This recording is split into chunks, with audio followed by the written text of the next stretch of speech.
అనగనగా ఒక అడవిలో ఒక కోతి ఉండేదన్నమాట. అది పసరు మూలికలతో అన్నిటికీ వైద్యం చేస్తూ ఉండేది. అలాగే అదే అడవిలో ఇంకొక ఎలుగుబంటి కూడా వైద్యం చేస్తూ ఉంటుంది. అయితే కోతి దగ్గరికే చాలా జంతువులొచ్చి వైద్యం చేయించుకుంటూ ఉంటాయన్నమాట. పాపం ఎలుగుబంటి దగ్గరికి చాలా తక్కువ జంతువులెళ్లి వైద్యం చేయించుకుంటూ ఉంటాయి.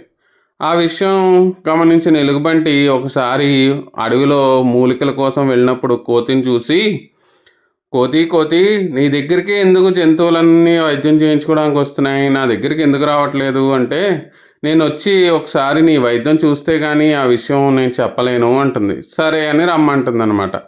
అప్పుడు అక్కడికి ఒక నక్క కాలికి దెబ్బ తగిలి వస్తుంది. అది చూసిన ఎలుగుబంటి కాలికి వైద్యం చేసి, "చూడు, నీ కాలుకి చాలా పెద్ద దెబ్బ తగిలింది. నువ్వు నిర్లక్ష్యం చేశావనుకో, నీకు మొత్తం నీ ప్రాణానికే ప్రమాదం" అని భయపెట్టేస్తుందనమాట.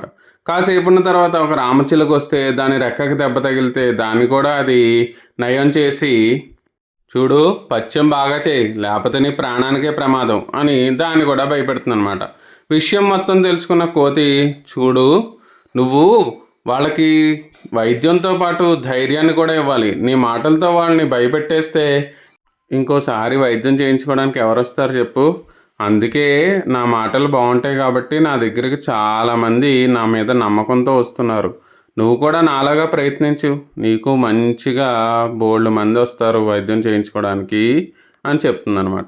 విషయాన్ని అర్థం చేసుకున్న ఎలుగుబంటి కూడా కోతి పద్ధతిని పాటించగానే కొన్నాళ్ళకి దాని దగ్గర కూడా బోలెడు మంది వస్తారు.